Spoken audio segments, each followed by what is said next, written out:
Hola y bienvenidos a WatchMojo Español. Yo soy Jackie y hoy conoceremos los crímenes más atroces cometidos en Latinoamérica que merecen su propia serie, ya sea por su calidad extraña, dramática o sangrienta. Él primero ingresa a Lecumberri, él empieza a estudiar leyes. Gracias a la gran inteligencia que tenía, él memorizó el código penal de la época, se lo aprendió y empezó a ser abogado de muchos de los internos que estaban allá adentro. Aunque algunos de estos casos ya tienen documentales o docuseries, nos enfocaremos en aquellos que no tienen su propia representación en los medios. El Jeffrey Dahmer mexicano. Luego de la audiencia de hoy, Miguel quedó bajo prisión en el reclusorio Oriente durante los próximos 6 meses de investigación complementaria. Esto solo por el feminicidio de esta joven, la agresión contra su madre. La mamá de la víctima, María José, de 17 años, se encontró de frente con el asesino Miguel N. el 16 de abril del 2024, cuando salía de haber asesinado a su hija de su propio domicilio, y alertó a sus vecinos sobre la situación mientras él intentaba herirla con un cuchillo. Cuando se registró el lugar en el que vivía en búsqueda de evidencia, se encontraron varias pertenencias de varias chicas que habían sido reportadas como desaparecidas desde el año 2012, a quienes se les había visto con él o con quienes mantenía una relación cercana. En su departamento fueron encontrados huesos, un serrucho, libretas, identificaciones de varias mujeres, sangre y celulares, es decir, podría tratarse de un feminicida serial. Esto lo convierte en el más reciente asesino serial de México, pues se le vinculan con al menos 6 feminicidios sin resolver. Su perfil criminológico, así como las constantes faltas de las autoridades mexicanas que pudieron haberlo detenido a tiempo al vincularlo con las mujeres desaparecidas, son dignas de una amplia investigación y representación en los medios. Consuelo Berrocal. Estaba jugando con mi hijo, estaba jugando y jugando nomás lo hice. Esta triste historia necesita ser estudiada a fondo y reinterpretada seriamente para alcanzar a un público mayor y que se conozca la importancia de la salud mental. En el 2001, el programa de entrevistas nocturno Nadie se duerma hizo breves grabaciones en un hospital psiquiátrico en donde se encontraron con Consuelo. Te voy a matar, te voy a togues, le decía así. Y ya me lo había comido. Esta mujer sufría de una enfermedad mental que le hizo creer que sus 2 pequeños hijos eran descendientes de Satanás, y a sus 23 años decidió terminar con la vida de uno de ellos y consumir sus restos. Naturalmente terminó internada en este hospital psiquiátrico, en donde les contó tanto al staff del programa como del asilo lo que había hecho, evidentemente sin tener una concepción completa de sus acciones. Por eso estuve en la cárcel. ¿Lo mataste? Sí. Lo maté y me lo comí. El útero de Marita. Pero la crisis económica pasó a segundo plano una vez que apareció uno de los casos policiales más sonados del siglo. La misteriosa muerte de Marita Alpaca Raa golpeó hondo en la opinión pública. Al parecer, una trabajadora del Hotel Sheraton en Perú se había arrojado desde el edificio y había caído a su muerte varios pisos. Su cuerpo se encontró el 18 de agosto de 1990, pero había algo que no coincidía con las versiones que el personal del hotel estaba dando. Cuando la noticia salió en televisión, la mamá de Marita Alpaca la reconoció y no era ninguna trabajadora del hotel. Desde que lo vi no me gustó, no era para mi hija, no es que como madre quiera algo mejor, ¿no?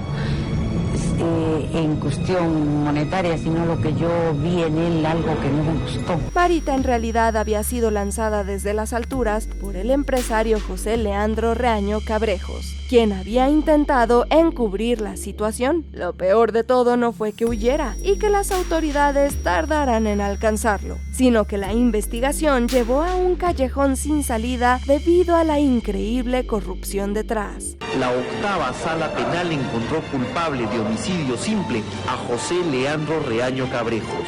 El banquero fue condenado a 7 años de prisión y al pago de 200.000 soles por reparación civil. El culpable nunca pagó la reparación de los daños y el único testigo mudo de los crímenes, el útero del cuerpo de Marita, desapareció misteriosamente, llevándose consigo el motivo principal por el cual Reaño Cabrejos habría querido deshacerse de su amante. El niño del terror. Juan Fernando Hermosa Suárez es considerado uno de los asesinos en serie más jóvenes de Latinoamérica y el mundo, pues tan solo a sus 15 años ya les había arrebatado la vida a 20 personas en tan solo 4 meses. Hace 30 años este niño y su banda sembraron el terror en Quito, cometiendo 23 asesinatos a taxistas y homosexuales. Desde pequeño nunca tuvo control ni una figura de autoridad, ya que su padre estaba ausente y su madre sufría de sordera y artritis, por lo que no podía detenerlo. En las calles encontró a una familia, un grupo de más niños a quienes llevaba en su misión asesina.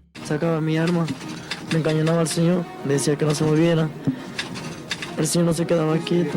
Como dicen mis compañeros, yo asesiné, yo maté. Tristemente, su madre también fue víctima de las acciones de su hijo, pues cuando la policía entró a su casa en una redada para atraparlo, esta, sin saber lo que estaba pasando, quedó presa de un fuego cruzado.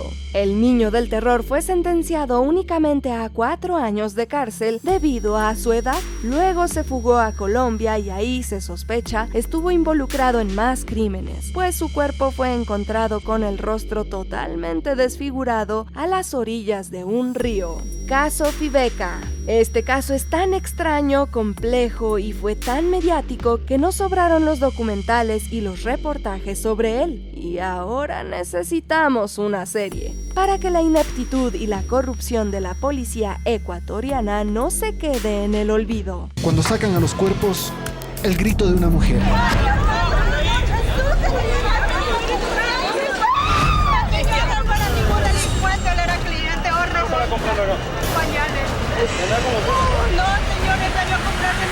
Según los reportes, el 19 de noviembre de 2003, 8 personas fallecieron y 4 desaparecieron durante un asalto a la farmacia Fibeca, en la que la policía que iba pasando por la zona intervino. Lo realmente triste es que no solo se deshicieron de los asaltantes, sino también de gente inocente que se encontraba en el lugar. No todo termina ahí.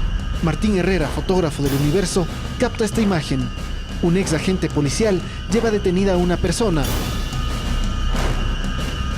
Luego su esposa lo reconoce, pero nunca más se vuelve a saber de él. La policía nunca pudo justificar sus acciones y los agentes involucrados en la situación quedaron impunes. En respuesta por estos asesinatos y desapariciones, las esposas y madres de los afectados salieron a pedir justicia, en un caso al que también se le conoció como de las Dolores, debido al nombre de las familiares de las víctimas en la farmacia Fibeca. El caso del general Jorge Gabela. No nos dan información del caso del contrato con el perito argentino Roberto Mesa. El tercer producto dice que son motivos laborales y de trabajo del señor general Jorge Gabela. Se descarta delincuencia común. El militar y piloto ecuatoriano Jorge Gabela llegó a rango de teniente general y primer comandante en jefe de la Fuerza Aérea Ecuatoriana. Durante su jefatura, el gobierno estaba en proceso de adquirir 7 helicópteros indios Drub, pero él declaró ante el comité de contrataciones que estos no tenían garantías técnicas satisfactorias para operar en el país, y con la intención de deslindarse de algo que a él le parecía poco ético, pidió su baja. Sin embargo, su sucesor, Rodrigo Borges, concretó la compra. Para sorpresa de nadie, después de un año de operaciones, uno de estos helicópteros tuvo un accidente en Quito. Nosotros hemos desatado una serie de persecución por pedir justicia, por decir que a mi marido lo persiguieron. A partir de aquí, las Fuerzas Armadas comenzaron a seguir a Favela, cuando hizo público el motivo por el cual el vehículo se había accidentado. Finalmente, el 19 de diciembre del 2010, le dispararon varias veces en la entrada de su propio hogar. Aunque el gobierno declaró que había sido víctima de un robo, su familia cree que fue víctima del mismo gobierno. La secta de Coyihuay. Son parte de quienes integraban la secta de Coyihuay, un grupo de supuesta autosanación, detenidos por la PDI, acusados de sacrificio humano, de terminar con la vida de un lactante de 2 días. Las historias de sectas son siempre las más extrañas y sangrientas que se nos vienen a la mente cuando pensamos en true crime. Ramón Gustavo Castillo Gaete era líder de un culto, en el que sus integrantes consumían ayahuasca con varios propósitos y sacrificaban animales sin ningún motivo aparente. Además, estaban convencidos de que su líder era la reencarnación de Dios, y este se aprovechaba en varios sentidos de ellos, pues los engañaba para satisfacer varias de sus necesidades. Natalia Guerra Hecker mantenía en su vientre el que creía era el anticristo. Convencido de ello, esperaron que naciera, se mantuvo en una casa en los Andes. Naturalmente, después de este tipo de interacciones, una de ellas quedó embarazada, a lo que Castillo Gaete no reaccionó nada bien. Aunque el embarazo se llevó a término, convenció a los demás integrantes de que el bebé era la reencarnación del anticristo, y los actos horribles que cometieron llevaron a un par de sus antes fieles seguidores a denunciarlo. El sátiro de San Isidro. Su historia es una de las peores y menos documentadas de Argentina, aunque en general todo el mundo parece conocerla. Todo comenzó cuando Francisco Antonio Laureana atacó a una monja, tanto en vida como en muerte. Comenzó a circular entre la población este identikit y era pegado en paradas de colectivos, plazas y demás lugares públicos. En resumen, se buscaba a ese hombre por asesinar y a unas 15 mujeres. En aproximadamente 6 meses atacó también a al menos 15 mujeres, de las cuales acabó para siempre con 13, lo cual se dice era un contraste muy grande con la imagen de excelente padre y esposo que tenía con su familia. Su modus operandi fue fácilmente reconocible. Operaba los miércoles a las 6 de la tarde, generalmente porque a esa hora terminaba de trabajar. Se movía en su viejo Fiat 600 por la ciudad, lo dejaba estacionado en algún lugar y seguía recorriendo a pie, y elegía a sus víctimas entre mujeres y niñas que estaban tomando sol en los alrededores de alguna pileta de natación o piletas de mansión. Tomaba objetos de sus víctimas y los guardaba como trofeos, hasta que finalmente la policía lo acribilló en un gallinero en el que él intentó esconderse. Capitán Desquite. Colombia vio a uno de sus asesinos con una de las excusas más extrañas, y que se volvió el equivalente a viral en los medios de su época, conocida como la violencia. Nació en la vereda Guadual del municipio de Rovira, en el departamento del Tolima, el 5 de marzo de 1935. Fue un bandolero, agresor sexual y asesino selectivo colombiano. Este bandolero del norte de Tolima se llamaba José William Aranguren, quien supuestamente había visto morir a su familia, así como haber perdido todos sus bienes a manos del ejército. O al menos esto es lo que él decía, porque así es como justificaba su comportamiento implacablemente violento contra militares, campesinos y algunos menores de edad. No tenía miedo, no sentía vergüenza, no se intimidaba con nada y se creía invencible. Mientras más crímenes cometía, más despiadado se volvía. Aunque existen varias versiones de una misma historia, no cabe duda de que las leyendas sobre la venganza son siempre las más complejas, lo suficiente como para crear una serie sobre ellas. Hey, aún no hemos terminado, pero ya casi. Solo no olvides suscribirte a nuestro canal y activar la campana para recibir notificaciones de nuestros videos más recientes. Seguramente te van a gustar. Ahora sí, vayamos al final.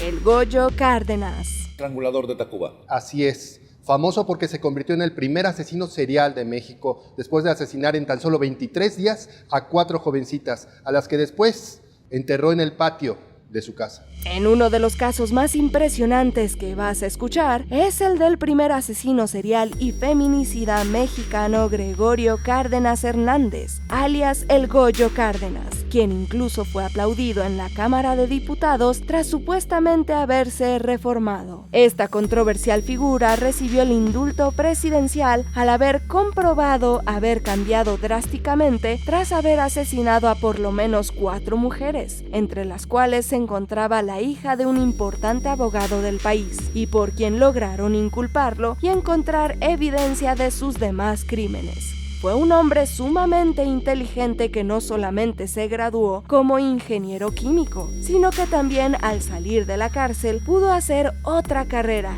esta vez en leyes, tras haber ayudado a varios de sus compañeros en la cárcel. Gregorio Cárdenas siempre fue un tipo brillante, tenía un IQ superior al promedio. Tan es así que a los 20 años empieza a estudiar química y recibe apoyos gubernamentales para estudiar en empresas del Estado. Esta historia es definitivamente más increíble que la ficción, más de lo que cualquier guionista innovador podría haber imaginado. Y por eso creemos que merece una serie de ficción propia. ¿Qué otro crimen agregarías? Cuéntanos en los comentarios y no te pierdas estos otros videos originales de WatchMojo Español.